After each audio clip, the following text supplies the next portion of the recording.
بسم اللہ الرحمن الرحیم۔ السلام علیکم۔ یہ ایک آشیانہ بصیرت کا آڈیو بک سیکشن ہے۔ ہم جو کتاب پڑھ رہے ہیں اس کا نام ہے عبرت انگیز واقعات، تالیف آیت اللہ سید محمد حسین تہرانی، جمع آوری سید مہدی شمس الدین، مترجم سجاد حسین کامرانی، تصحیح فیضیاب رضوی صاحب۔ اب ہم کتاب کا پارٹ نمبر 9 پڑھیں گے۔ آئینے میں اپنی ہی تصویر دکھائی دیتی ہے۔ کہتے ہیں کہ حاجی لقلق نامی آبی پرندے سے لوگوں نے کہا، درختوں کی بلندیوں سے تو اپنے گھر کو کیوں تبدیل کرتا رہتا ہے اور ایک درخت سے دوسرے درخت کی طرف ہمیشہ کیوں کوچ کرتا رہتا ہے؟ جب ایک درخت پر دوسرے پرندوں کی طرح گھونسلہ بنایا تو اسی پر اپنی زندگی گزار۔ حاجی لقلق نے جواب میں کہا، کیونکہ یہ درخت بدبودار ہو چکے ہیں اور اس لیے میں حرکت کرنے پر مجبور ہوں۔ انہوں نے کہا، یہ درخت کیوں بدبودار ہیں؟ کہتے ہیں کہ حاجی لقلق نامی آبی پرندہ جب ایک درخت پر اپنا گھونسلہ تیار کر کے بچے دیتا ہے تو اس کے ساتھ ہی اپنی کثافت اور فضلے کو وہیں ڈال دیتا ہے اور اس جگہ کو بدبودار دیتا ہے۔ اسی وجہ سے وہ ایک درخت سے دوسرے درخت کی طرف منتقل ہوتا رہتا ہے۔ درخت بدبودار نہیں ہے۔ جب تک تیرے یہ نچلے اعضاء تیرے ساتھ ہیں تو سب درخت بدبودار ہیں۔ اپنی اصلاح کر، درخت میں تو کوئی عیب نہیں۔ عطر فروش اور اس کے بہنگے شاگرد کا واقعہ۔ کہا جاتا ہے کہ ایک عطر فروش کا ایک شاگرد تھا جو حسن میں تو مکمل تھا، صرف ایک عیب اس میں تھا کہ وہ بہنگا تھا۔ اسے ایک چیز دو نظر آتی تھی۔ ایک دن عطر فروش کے پاس ایک خریدار آیا۔ اس نے روغن زیتون کی ایک شیشی طلب کی۔ عطر فروش نے خریدار کو بیٹھایا اور شاگرد سے کہا، گھر میں تہہ خانے کے اندر ایک زیتون کے تیل کی شیشی پڑی ہے، فوراً لے آؤ۔ شاگرد جلدی سے گھر میں آیا اور تہہ خانے کے اندر گیا۔ وہاں اس نے دیکھا کہ وہاں روغن زیتون کی 2 شیشیاں موجود ہیں۔ اس نے اپنے آپ سے کہا کہ کون سی شیشی لے جاؤں؟ اس شیشی کو لے جاؤں کہ شاید دوسری شیشی طلب کی ہو؟ مالک نے دونوں کو تو نہیں منگایا ہے۔ بس وہ سوچنے لگا۔ کچھ دیر کے بعد آہستہ آہستہ عطر فروش کے پاس آیا اور کہا، آپ نے کہا تھا کہ تہہ خانے میں ایک شیشی ہے، لیکن میں نے وہاں 2 شیشیاں دیکھی ہیں۔ کون سی شیشی لے کر آؤں؟ عطر فروش نے کہا، میری جان، میں نے خود تہہ خانے میں ایک شیشی رکھی ہے، ایک سے زیادہ نہیں، جاؤ اسی کو لے کے آؤ۔ شاگرد دوبارہ گھر کی طرف دوڑا اور تہہ خانے میں داخل ہوا، گور گور کر دیکھنے لگا۔ اب جو دیکھا تو 2 شیشیاں تھیں۔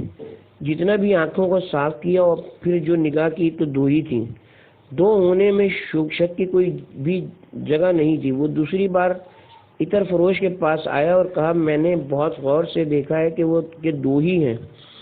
عطر فروش زیادہ وقت گزرنے اور خریدار کے انتظار میں بیٹھنے کی وجہ سے غصے میں آ گیا کہ کہیں خریدار ہاتھ سے نہ نکل جائے۔ اپنا ڈنڈا شاگرد کو دیا اور اس سے کہا، جاؤ ایک شیشی کو توڑو اور دوسری لے آؤ۔ شاگرد ڈنڈا لے کر تہہ خانے میں آیا اور ایک شیشی پر ڈنڈا مارا، جس سے وہ ٹوٹ گئی اور روغن زیتون زمین پر بہہ گیا۔ اب اس نے دیکھا تو صرف ایک ہی شیشی تھی، دوسری نہ تھی۔ سوچنے لگا کہ میں نے ڈنڈا تو صرف ایک کو مارا تھا، نہ کہ دونوں کو۔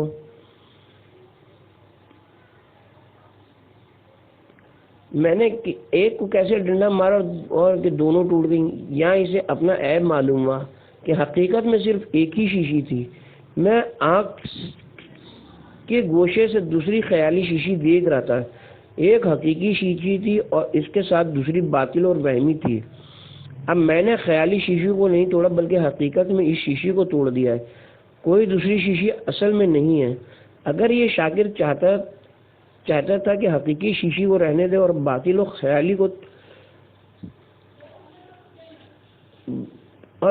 خیالی کو توڑ دے تو اسے اپنی آنکھ کا علاج کرنا ضرور چاہیے تھا، تاکہ دونوں آنکھوں سے ایک ہی شیشی دیکھے۔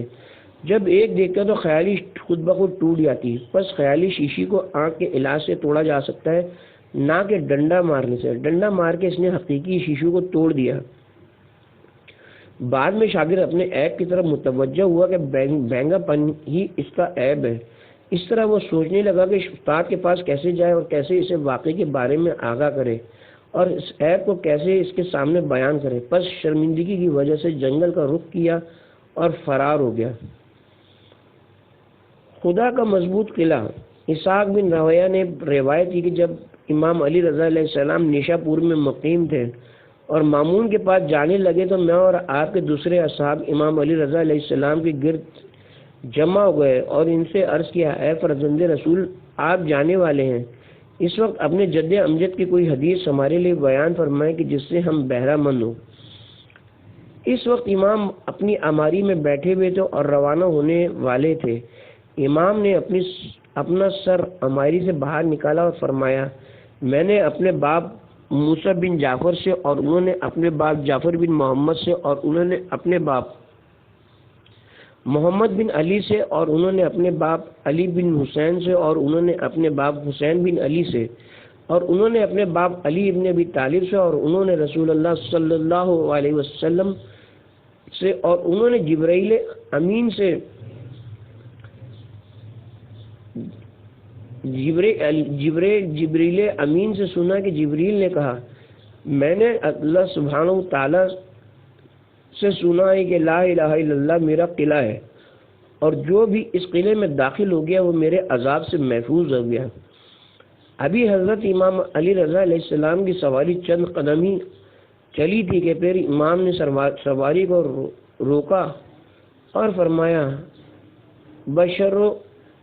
بشروطہا انا من شروطہا، یعنی لا الہ الا اللہ عذاب خدا سے تب محفوظ رکھتا ہے جب اس میں شرائط موجود ہوں، اور ان شرائط میں سے ایک شرط میں ہوں۔ البتہ یہ حدیث سلسلہ ذہاب کے نام سے مشہور ہے۔ سند کے صحیح ہونے اور معنی کے لحاظ سے اس کے بہت سے فوائد ہیں، لیکن ہم یہاں صرف ایک نقطے کی طرف اشارہ کر رہے ہیں، لا الہ الا اللہ، جو کہ خدا کی پناہ اور مضبوط قلعہ ہے۔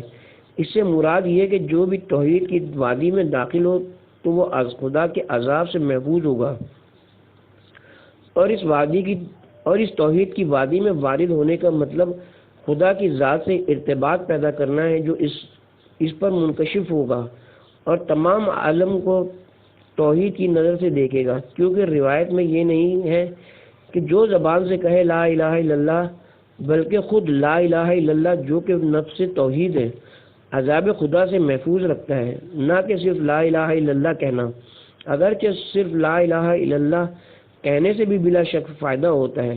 جس دوسری سند میں یہ روایت وارد ہوئی ہے کہ کلمۃ لا الہ الا اللہ حسنی، وہ بھی اس معنی سے منافات نہیں رکھتا، کیونکہ کلمہ بھی اپنے موجودہ معنی کے لحاظ سے اسی چیز پر دلالت کرتا ہے، کیونکہ تمام چیزیں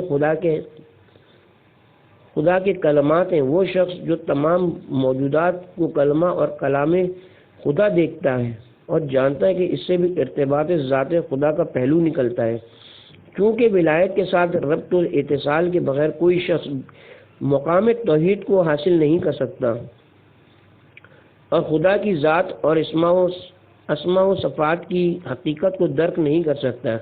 اس لیے امام علی رضا علیہ السلام نے اس حدیث میں مقام توحید تک پہنچنے کے لیے قبول ولایت کی شرط لگائی ہے۔ قرآن میں ولید کا قصہ۔ ولید بن مغیرہ جو تجربہ کار اور بوڑھا شخص تھا، وہ عرب کے زیرک اور دانا لوگوں میں شمار ہوتا تھا اور رسول اکرم صلی اللہ علیہ وسلم کے ساتھ مذاق کرنے والوں میں سے تھا۔ تفسیر علی بن ابراہیم قمی میں تحریر ہے کہ خداوند عالم نے سورہ مدثر کی ایک آیت میں اس کی تحدید میں نازل فرمائی۔ ایک روز رسول اکرم صلی اللہ علیہ وسلم بیت اللہ میں ہجر اسماعیل کے سامنے قرآن پڑھنے میں مشغول تھے۔ قریش کا ایک گروہ ولید بن مغیرہ کے پاس آیا اور کہا، اے ابا عبد شمس، محمد جو یہ کلامات کہتے ہیں کیا ہے؟ آیا شعر ہیں یا غیب کی باتیں ہیں یا خطبہ حوانی ہیں؟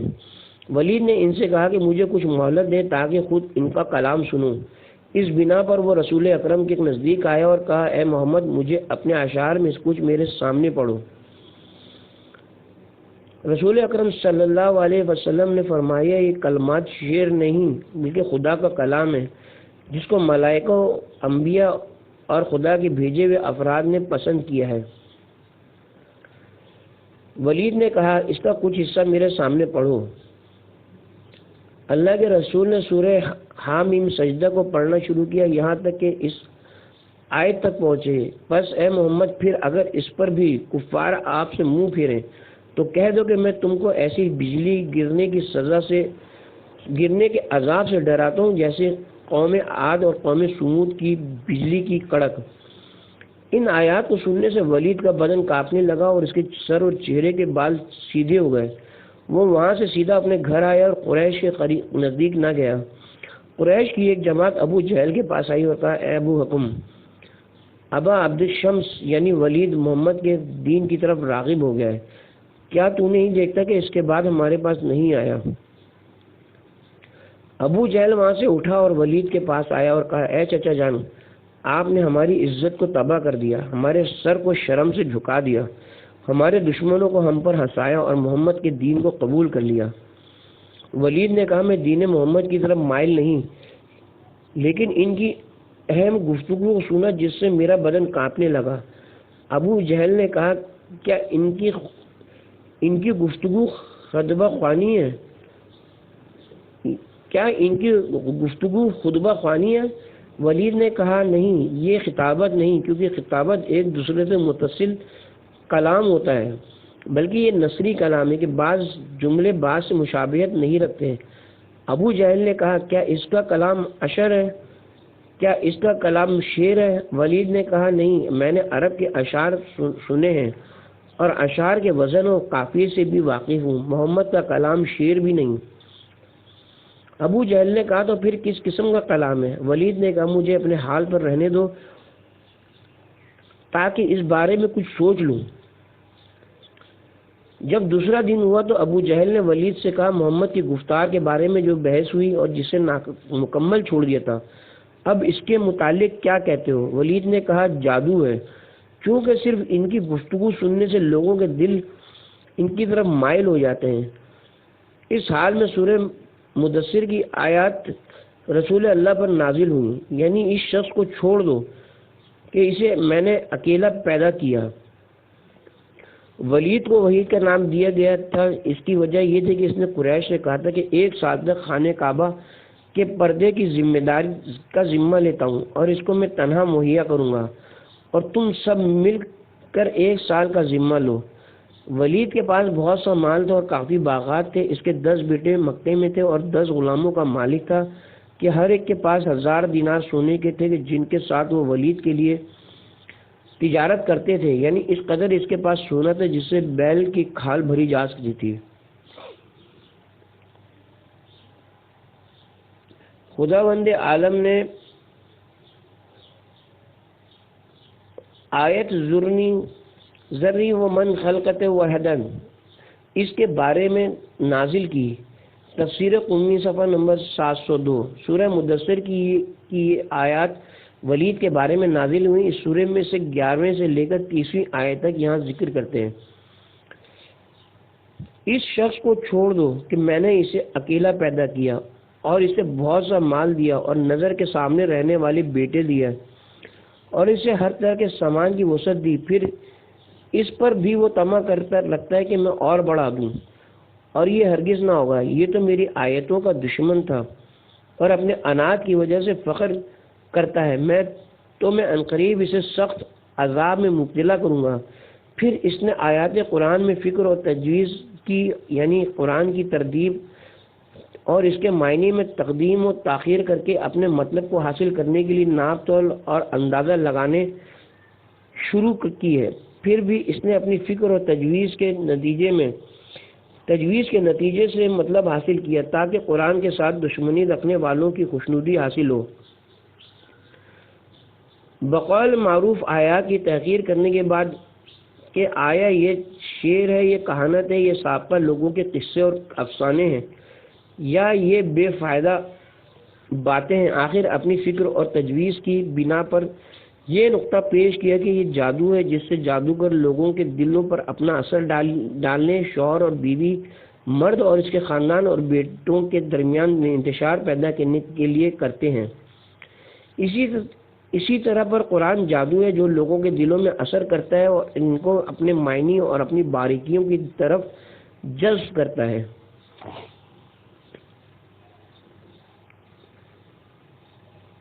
قرآن کہتا ہے کہ ولید نے فکر کی اور ناپ تول کی، پس یہ کمبخت مار ڈالا جائے کہ اس نے کیسی تجویز کی، پھر وہ قتل ہو جائے تو ہو جائے، اس نے ایسا اندازہ لگایا، پھر غور کیا اور پھر تیوری چڑھائی اور منہ بنا لیا۔ اس وقت اس نے اپنی ناپسندیدگی کو اپنے چہرے سے ظاہر کیا اور پھر قرآن کے معنی اور حقائق سے پیٹ پھیر لی اور کہا کہ یہ قرآن نہیں مگر انسان کا کلام ہے، یہ قرآن نہیں ہے مگر جادو ہے جو اگلوں سے چلا آتا ہے۔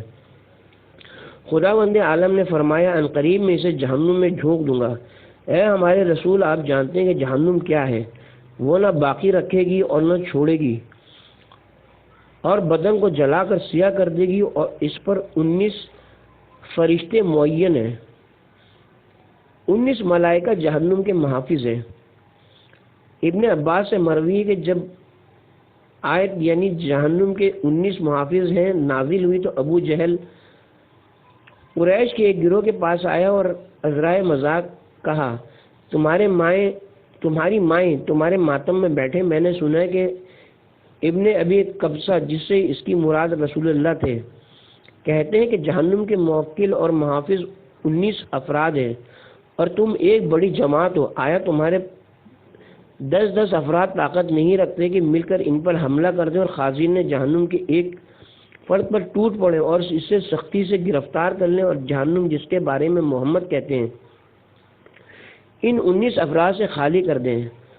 ابو الاسد بن قلیدہ جمحی نے کہا، چونکہ میں ایک پہلوان اور بہادر شخص ہوں، میں اکیلا 17 افراد کو نکال دوں گا اور باقی ماندہ 2 افراد سے بچنے کے لیے تم بھی میری مدد کرو گے۔ اصحاب کہف کا عجیب واقعہ۔ حضرت امام جعفر صادق علیہ السلام نے فرمایا، سورہ کہف کے نزول کی وجہ یہ ہے کہ قریش کے ایک گروہ نے اپنے 3 افراد نجران کی طرف بھیجے تاکہ یہود و نصارہ کے علماء سے کچھ مسائل حاصل کریں اور پھر ان کے متعلق رسول اکرم صلی اللہ علیہ وسلم سے پوچھیں اور جواب طلب کریں۔ جن 3 افراد کو نجران کی طرف بھیجا گیا وہ یہ تھے، نضر بن حارث بن قلیدہ، عقبہ بن ابی معیط اور عاص بن وائل۔ یہ تینوں افراد نجران کی طرف چلے، وہاں علماء یہود کے پاس گئے اور ان سے اپنے آنے کا مقصد بیان کیا۔ علماء یہود نے کہا، آپ لوگ محمد سے گزشتہ زمانے کے 3 واقعات پوچھیں، اگر وہ ہماری دستاویزات اور مدارک کے مطابق جواب دیں تو جان لو کہ وہ سچے ہیں، پھر چوتھا سوال کریں، اگر وہ چوتھے سوال کے متعلق دعویٰ کریں کہ وہ جانتے ہیں تو سمجھو کہ وہ جھوٹے ہیں۔ ان تینوں قریشیوں نے پوچھا، وہ واقعات اور سوالات کیا ہیں؟ علماء یہود نے کہا، آپ محمد سے سوال کریں کہ وہ جوان جو گزشتہ زمانے میں تھے اور اپنی قوم اور شہر سے نکل کر غیبت اختیار کی اور سو گئے، وہ کتنے عرصے تک سوئے رہے یہاں تک کہ نیند سے بیدار ہوئے؟ وہ تعداد میں کتنے افراد تھے اور ان میں ان کے علاوہ کون تھا، اور ان کا واقعہ اور قصہ کس طرح ہے؟ دوسرا سوال حضرت موسیٰ علیہ السلام کے بارے میں کریں کہ جب حضرت موسیٰ کو حکم خدا ہوا کہ ایک عالم کے پاس جاؤ اور اس سے تعلیم حاصل کرو، وہ عالم کون تھا اور حضرت موسیٰ نے اس کی کس طرح پیروی کی، اور حضرت موسیٰ کا اس عالم کے ساتھ واقعہ کیا ہے؟ تیسرا سوال یہ کرو کہ وہ شخص جو سیاحت میں تھا، جس نے سورج کے طلوع ہونے کی جگہ سے لے کر غروب ہونے کی جگہ تک پیمائش کی، یہاں تک کہ یاجوج ماجوج کو روکنے کے لیے پہنچا، وہ مرد کون تھا اور اس کا قصہ کیا ہے؟ پھر ان یہودی علماء نے ان تینوں واقعات کی تفصیل ان تینوں قریشیوں کے لیے بیان کی اور کہا کہ اگر محمد ہماری تشریح کے مطابق شرح بیان کریں تو جان لو کہ وہ صادق ہیں، اگر اس کے خلاف بیان کریں تو جان لو کہ وہ جھوٹے اور ان کی تصدیق نہ کرنا۔ قریشیوں نے دریافت کیا اس کے بعد چوتھا سوال کون سا ہے؟ علماء یہود نے کہا ان سے سوال کرنا کہ قیامت کب برپا ہوگی۔ اگر وہ دعویٰ کریں کہ وہ قیامت کے برپا ہونے کے وقت کو جانتے ہیں تو سمجھو کہ وہ جھوٹے ہیں، کیونکہ قیامت کے برپا ہونے کے وقت کو سوائے خدا کے کوئی اور نہیں جانتا۔ یہ تینوں افراد نجران سے واپس لوٹے اور مکے میں ابو طالب کے پاس آئے اور کہا اے ابو طالب، تمہارا بھتیجا اس طرح سمجھتا ہے کہ اس پر آسمان کی غیب کی خبریں نازل ہوتی ہیں۔ ہمارے پاس کچھ مسائل ہیں، اگر اس نے جواب دے دیے تو ہم یقین کریں گے کہ وہ اپنے دعوے میں سچے ہیں، اور اگر جواب نہ دیے تو ہم سمجھیں گے کہ وہ جھوٹے ہیں۔ ابو طالب نے کہا آپ جو بھی مسئلہ پوچھنا چاہتے ہیں پوچھ سکتے ہیں۔ قریش نے ان تینوں مسائل کو رسول اللہ کے سامنے بیان کر دیا۔ رسول خدا بغیر اس کے کہ جواب کو خدا کے ارادے اور مشیت کے ساتھ ملائیں اور انشاءاللہ کہیں، فرمایا میں ان سوالات کا جواب کل دوں گا، اس امید سے کہ جبرائیل امین خدا کی طرف سے ان سوالات کا جواب لے کر آئیں گے۔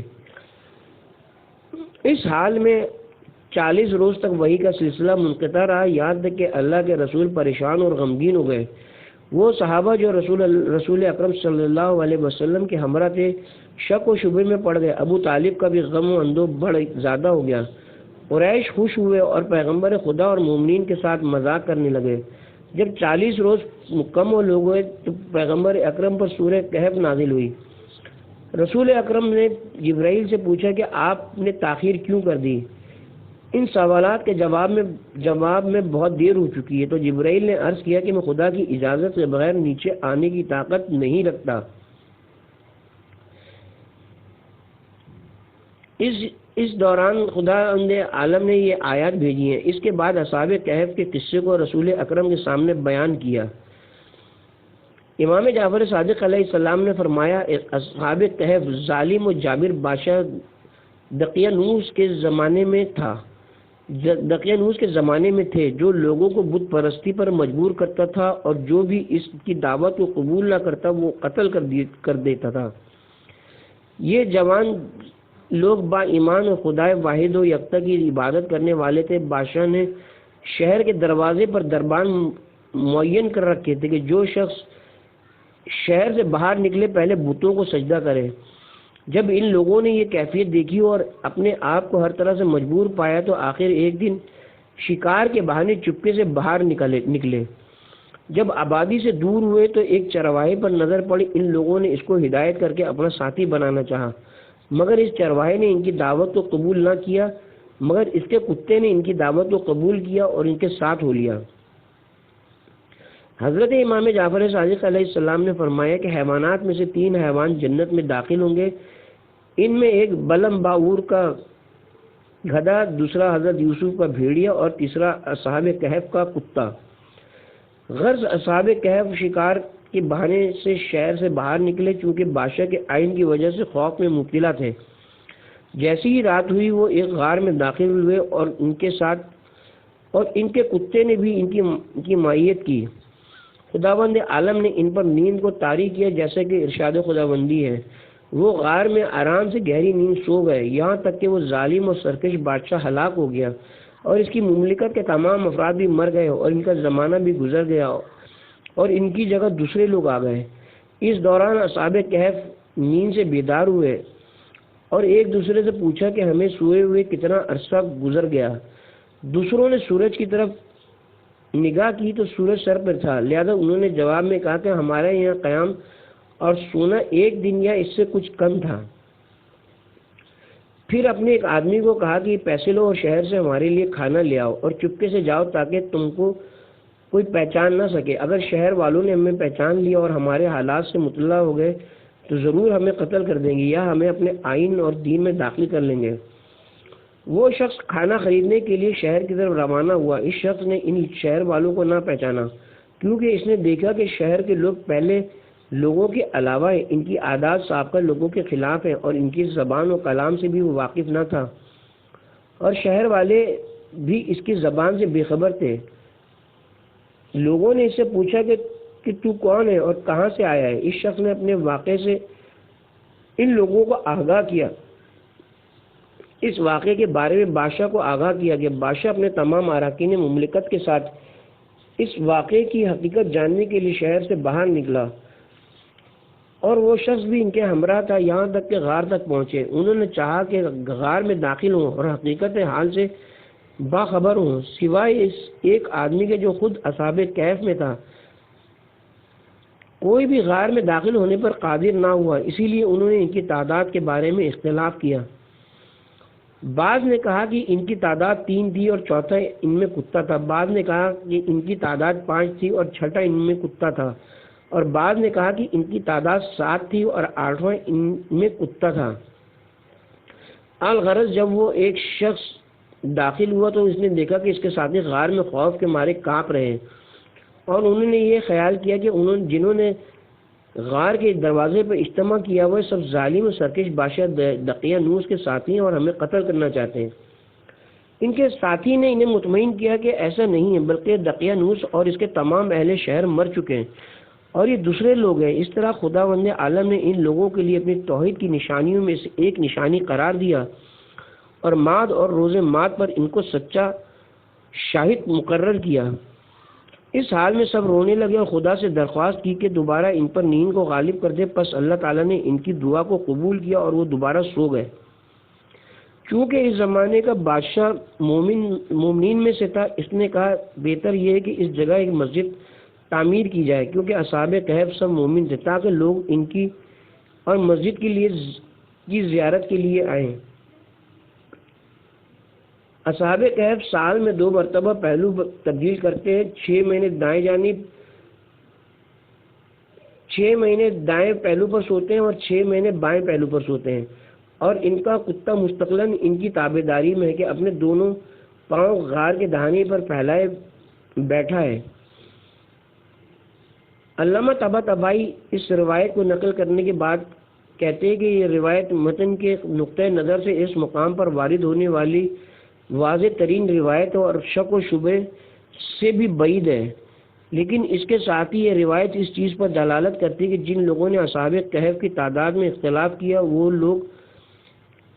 وہ لوگ تھے جنہوں نے غار کے دروازے پہ اجتماع کیا، اور یہ چیز ظاہر آیت کے خلاف ہے، اور دوسرے اس چیز پر بھی دلالت کرتی ہے کہ اصحاب کہف دوسری بار فوت نہیں ہوئے بلکہ پہلی نیند کی طرف لوٹے ہیں۔ ان کا کتا زندہ اور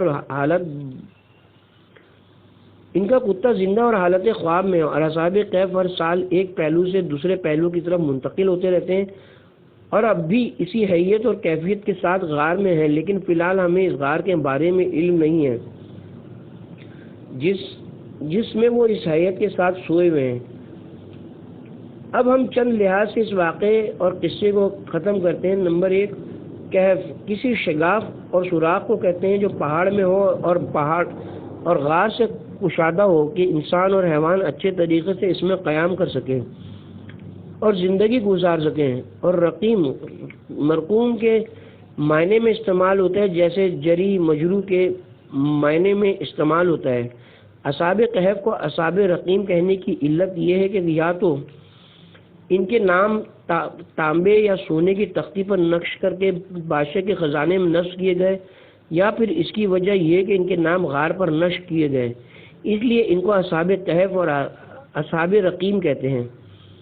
پس اصحاب کہف اور اصحاب رقیم ایک ہی جماعت ہے اور ایک ہی جماعت کے 2 نام ہیں، لیکن بعض ضعیف روایات اس چیز پر دلالت کرتی ہیں کہ اصحاب رقیم اصحاب کہف کے علاوہ تھے۔ ان کا قصہ اس طرح بیان کیا جاتا ہے کہ مومنین میں سے 3 افراد صحرا میں گئے تھے کہ ایک طوفان کی وجہ سے انہیں ایک غار میں پناہ لینی پڑی۔ ایک پتھر لڑک کر غار کے دہانے پر آ گیا جس نے غار کے دہانے کو مکمل طور پر بند کر دیا۔ وہ بہت پریشان ہوئے اور بہت کوشش کی کہ پتھر کو ہٹا کر باہر نکل جائیں، لیکن وہ ناکام اور نا امید ہو گئے۔ پھر ہر ایک نے اپنے اپنے اعمال صالحہ کو خدا کی بارگاہ میں ذکر کیا، جسے پتھر کا ایک تہائی حصہ غار کے دہانے سے ہٹتا گیا۔ یہ روایت قابل قبول نہیں ہے، کیونکہ قرآن کریم کی سیاق آیات سے دور ہے کہ وہ واقعات کو ذکر کرے، ایک کو تفصیل سے بیان کرے اور ایک کی تشریح سے چشم پوشی کرے۔ بعض نے کہا کہ یہ رقیم ایک پہاڑ کا نام ہے جس میں یہ غار واقع ہے، یا ایک صحرا کا نام ہے کہ جس میں پہاڑ واقع ہے، یا اس شہر کا نام ہے جس سے نکل کر اصحاب کہف غار میں داخل ہوئے، یا اس کتے کا نام ہے جو اصحاب کہف کے ہمراہ تھا۔ لیکن ان دعووں کو قبول نہیں کیا جا سکتا کیونکہ ان پر کوئی دلیل اور شاہد نہیں ہے، بلکہ اس چیز پر شاہد موجود ہے کہ رقیم کے معنی نوشتہ ہیں، کیونکہ ان کے نام نقش کیے گئے جس سے وہ اصحاب رقیم کے نام سے مشہور ہوئے۔ نمبر 2، اصحاب کہف کی تعداد قرآن مجید میں اس طرح ہے، عنقریب وہ لوگ کہیں گے کہ وہ 3 آدمی ہیں، چوتھا ان کا کتا ہے، اور کچھ لوگ یہ کہیں گے کہ 5 آدمی ہیں اور چھٹا ان کا کتا ہے۔ یہ سب غیب میں اٹکل لگاتے ہیں، اور کچھ لوگ یہ کہیں گے کہ 7 آدمی اور 8واں ان کا کتا ہے۔ اے رسول، آپ کہہ دیں کہ ان کی تعداد میرا پروردگار ہی خوب جانتا ہے، ان کی گنتی کو تھوڑے لوگ ہی جانتے ہیں۔ تو اے رسول، آپ ان لوگوں سے اصحاب کہف کے بارے میں سرسری گفتگو کے سوا زیادہ نہ جھگڑیں اور ان کے بارے میں کسی سے کوئی بات نہ پوچھیں۔ سورہ کہف آیت نمبر 22۔ علامہ طباطبائی چند جہاد سے استفادہ کرتے ہیں کہ ان کی تعداد 7 تھی۔ اول قرآن مجید نے پہلے 2 قول بیان کیا اور اس کے آگے قرآن کہتا ہے کہ یعنی یہ بغیر ہدف کے تیر پھینکنا ہے۔ یہ جملہ بغیر دلیل کے گفتگو کرنے سے کنایہ ہے، اور اس کے بعد بعض کہتے ہیں کہ ان کی تعداد 7 تھی۔ اس کے بعد قرآن نے کسی چیز کو ذکر نہیں کیا۔ دوم آیت میں ذکر کی گئی ہے اور پہلے 2 فکروں میں واو نہیں لگائی گئی۔ یہ کسی چیز کے اثبات اور استقرار پر دلالت کرتی ہے۔ علامہ طباطبائی نے کشاف میں فرمایا کہ یہ واو جو جملے پر لگائی گئی ہے یہ تو نکرہ کی صفت میں آئی ہے یا پھر معرفہ سے حال واقع ہے، جیسا کہ آپ کہیں کہ اور اسی طریقے پر خداوند عالم کا یہ فرمان سورہ حجر آیت نمبر 4 میں ہے۔ اس واو کا مطلب کا فائدہ یہ ہے کہ یہ صفت کے موصوف کے اتصال کی تاکید کے لیے ہے۔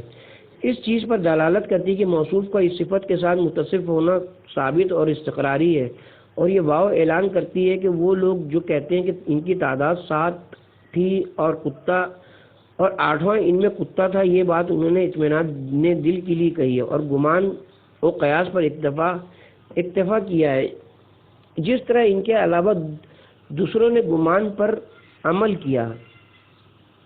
ابن عباس نے کہا چونکہ واو یہاں ذکر ہوئی تو پس ان کی تعداد اور شمار کرنا ختم ہو گیا، اس کے بعد ان کا شمار کرنے والا قابل توجہ نہیں ہوگا۔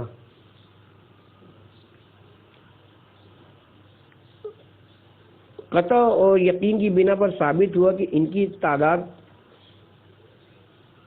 7 تھی اور 8واں ان کا کتا تھا۔ سورہ کہف آیت نمبر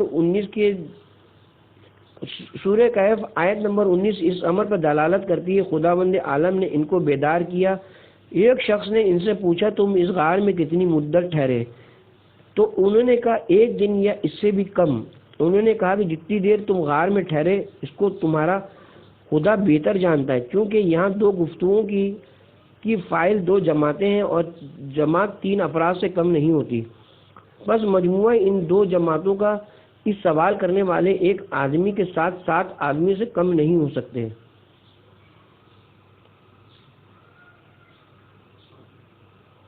بعض نے کہا کہ ان کے عربی نام قدیم مصری زبان قطبی سے اخذ کیے گئے اور قطبی زبان کو سریانی زبان سے لیا گیا ہے۔ اصحاب کہف کی غار کا تعین کہ کہاں واقع ہے۔ اس وقت دنیا میں 5 مشہور غار ہیں جن کی طرف اصحاب کہف کی نسبت دی جاتی ہے۔ اول قاسیون کے پہاڑ کا غار، دوم غار بطرہ سوم اسکنڈے نیویا کے جزیرے شبہ میں واقع غار، چہارم غار افسوس اور پنجم غار رجیب۔ پہاڑ قاسیون کی غار دمشق میں ہے۔ غار بطرہ فلسطین میں، غار اسکنڈینویا اسی جزیرہ شبہ میں واقع ہے، اور اسی بنا پر ہم ان تینوں کے بارے میں بحث نہیں کرنا چاہتے۔ غار افسوس ترکی کے شہر خراب میں واقع ہے، جس کی ازمیر سے 73 کلومیٹر مسافت ہے۔ اس غار کا افسوس تک 1 کلومیٹر اور یا اس سے کم فاصلہ ہے۔ یہ غار یا سلوک کے نزدیک کوہ جنار داغ کے دامن میں واقع ہے۔ یہ غار بہت وسیع ہے اور اس میں کئی 100 قبریں اینٹوں سے بنائی گئی ہیں۔ یہ غار اس سے شمال مشرقی سمت میں واقع ہے، لیکن وہاں کسی کلیسا یا گرجا گھر اور مسجد کے کوئی آثار نہیں۔ بہت سے مورخین اور مفسرین اسی غار کو اصحاب کہف کا غار جانتے ہیں۔ نصارہ کے نزدیک بھی مشہور ترین کہف و غار یہی ہے، اور بطور کلی تمام قوموں اور اصحاب کہف کے واقعے کا اعتقاد رکھنے والوں کے درمیان مشہور ترین کہف ہے۔ لیکن ہمارے استاد علامہ طباطبائی چند دلائل کے ساتھ استدلال پیش کرتے ہیں کہ یہ غار ان غاروں میں سے نہیں ہے۔ ان کے استدلال مندرجہ ذیل ہیں۔ پہلی دلیل یہ کہ قرآن مجید اس غار کی جغرافیائی خصوصیات کے بارے میں فرماتا ہے۔ سورہ کہف آیت نمبر 17 سے 18، یعنی جب سورج نکلتا ہے تو دیکھے گا کہ وہ ان کے غار سے دائنی طرف جھک کر نکل جاتا ہے، اور جب غروب ہوتا ہے تو ان سے بائیں طرف کترا جاتا ہے، اور تو ایسے خیال کرے گا کہ وہ بیدار ہے اور حالت خواب میں ہے، اور ہم ان کو دائیں پہلو سے بائیں پہلو کی طرف بدل دیتے ہیں تاکہ ایک حال پر نہ رہیں اور ان کا بدن بوسیدہ اور متفن نہ ہو۔ یہ آیت اس چیز پر دلالت کرتی ہے کہ سورج طلوع کے وقت غار کی دائیں جانب روشنی کرتا ہے اور غروب کے وقت غار کی بائیں جانب۔ اس دھوپ سے یہ ظاہر ہوتا ہے کہ غار کا دہانہ جنوب کی جانب ہے، نہ کہ شمال کی جانب۔ چونکہ غار افسوس کا دہانہ شمال کی طرف ہے، اس وجہ سے مفسرین مجبور ہوئے کہ دائیں جانب اور بائیں جانب کے میزان کی نسبت اس شخص کی طرف دیں جو غار کے باہر سے اندر داخل ہونا چاہتا ہے، لیکن یہ معنی صحیح نہیں، بلکہ دائیں اور بائیں جانب کے میزان کی نسبت اس شخص کی طرف ہے جو غار کے اندر ہے اور باہر نکلنا چاہتا ہے۔ معمولاً جہاد کی اس چیز کی بنسبت حساب کرتے ہیں۔ قاضی بیضاوی نے اپنی تفسیر میں کہف کے دروازے کو کہکشاں کے مقابل قرار دیا ہے، اور کہف کی نزدیک ترین سمت کو سرطان کے سرے کے مشرق اور مغرب کو قرار دیا ہے۔ جب سورج سرطان کے سر پر آئے تو سورج کہف یعنی غار پر اپنی روشنی ڈالتا ہے، اور جب غار سے منحرف ہوتا ہے تو اس کی دائیں جانب آ جاتا ہے کہ جس کی پشت مغربی سمت ہے، اور جب سورج غروب ہوتا ہے تو غار کی بائیں جانب آ جاتا ہے۔ اس وقت اس کی شعاعیں اس کی ایک طرف پڑتی ہیں، ان کی عفونیت کو ختم کرتی ہیں، ان کی ہوا کو معتدل بناتی ہیں، سورج کی دھوپ ان کے جسموں پر نہیں پڑتی، اس طرح ان کے جسم کو تکلیف اور لباس کو بوسیدہ ہونے سے بچاتی ہیں۔ معلوم ہے کہ بیضاوی غار کا غار افسوس پر انطباق کرنے پر مجبور تھا کہ اس نے دائیں اور بائیں جانب کو اس کے بیرونی حصے کی طرف سے نسبت دی، نہ کہ اندرونی حصے کی طرف۔ بہت سے مفسرین نے بیضاوی کی اس بات سے اتفاق کیا ہے۔ دوسری دلیل یہ کہ آیہ مبارکہ میں وَهُمْ فِي فَوْجٍ مِّنْهُ کے الفاظ بھی ہیں، یعنی وہ اصحاب غار کے اندر ایک بلند مقام پر ہیں۔ غار افسوس میں تو کوئی بلند جگہ نہیں، لیکن یہ اشکال اس صورت میں وارد ہوا ہے جب فجو بلند کے معنی میں استعمال ہو، اور یہ معنی مشہور نہیں بلکہ بہت سے اس کو ہموار زمین اور صحن کے معنی میں استعمال کرتے ہیں۔ تیسری دلیل یہ کہ اللہ تعالیٰ کے کلام میں وارد ہوا، وہ لوگ جو غار کے دہانے پر آئے اور ان کے حالات سے مطلع ہوئے تو انہوں نے کہا کہ ہم یہاں ایک مسجد بنائیں گے، سورہ کہف آیت نمبر 21۔ لیکن غار افسوس پر کسی گرجا یا کلیسا اور مسجد کا کوئی نشان نہیں۔ چوتھی دلیل یہ کہ یہاں اصحاب کہف کے نام کی کتابت اور وہ کتا جو ان پر شاہد ہے، ان کا کوئی اثر موجود نہیں۔ بخلاف دوسری غاروں کے اور خصوصاً غار رجیب کے۔ غار رجیب پر بہت سے شواہد موجود ہیں جو کہ اس بات پر دلالت کرتے ہیں کہ یہ وہی مشہور غار ہے۔ غار رجیب اردن کے دارالحکومت عمان سے 8 کلومیٹر رجیب کے نزدیک جنوبی پہاڑ کے دامن میں پتھروں کی سرنگ میں واقع ہے، جس کی دو طرفیں دائیں اور بائیں کھلی ہیں اور ان پر سورج کی تپش پڑتی ہے۔ غار کا دہانہ جنوبی سمت میں ہے اور غار کے اندر ایک چھوٹا چبوترا ہے جس کی لمبائی 3 میٹر ہے اور چوڑائی 2 میٹر ہے، اور غار کے اندر گویا آتش کدہ کی صورت میں 7 یا 8 قبریں موجود ہیں۔ دیوار پہ قدیم یونانی اور سمودی زبان میں نقوش اور خطوط لکھے ہوئے جو کہ رگڑ کی وجہ سے پڑھے نہیں جا سکتے، اور سرخ رنگ کے کتے کی شکل بھی نقش شدہ ہے، اور اس غار میں خوبصورت ملمہ کی ہوئی چیزیں بھی موجود ہیں۔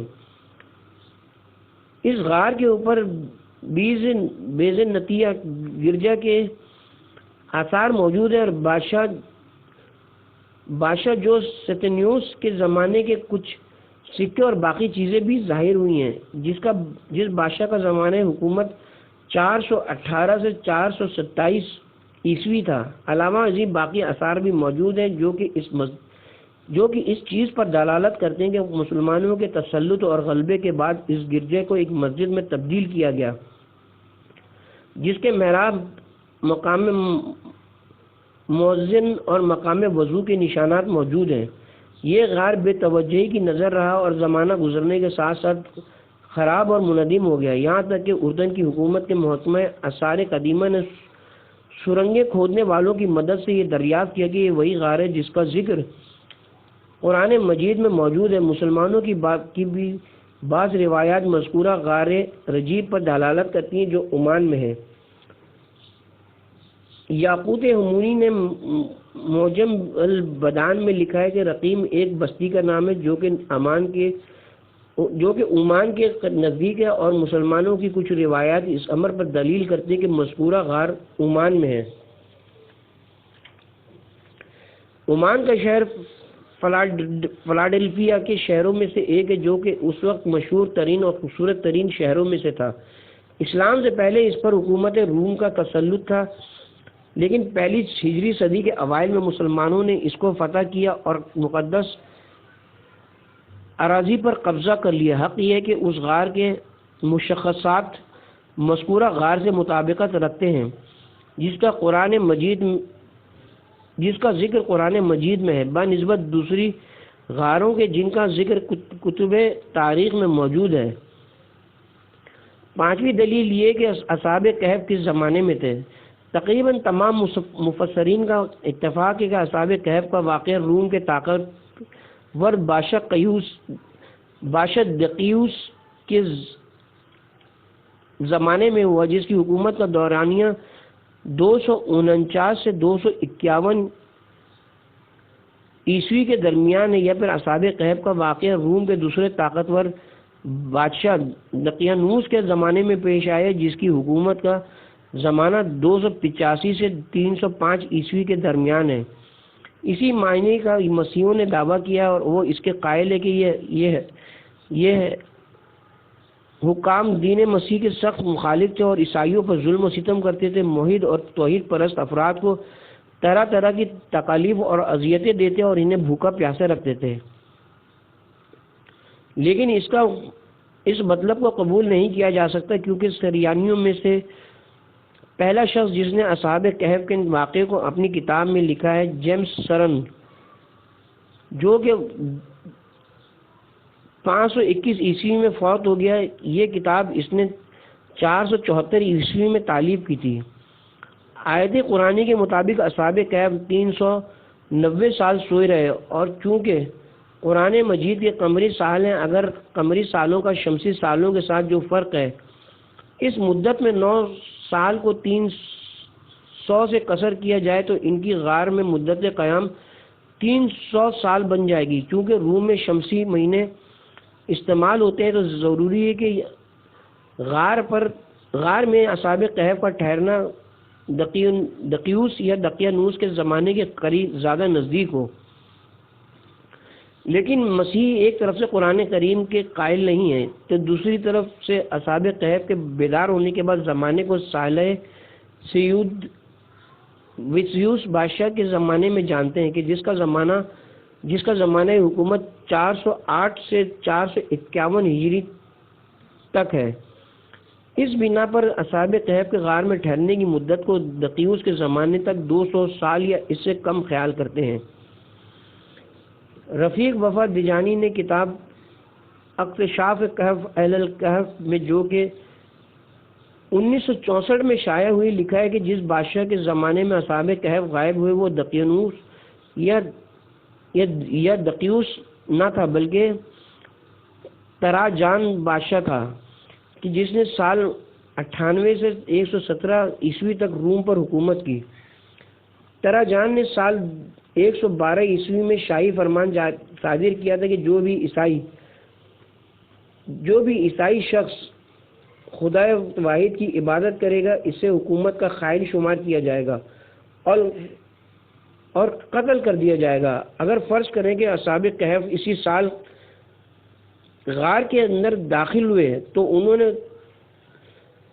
اگر 112 کے ساتھ 300 کا اضافہ کیا جائے تو یہ 412 بنتے ہیں، اور وہ 300 سال شمسی کے بعد سال 412 میں بیدار ہوئے۔ یہی بادشاہ صالح عادل سیود دسیوں کی حکومت کا زمانہ تھا۔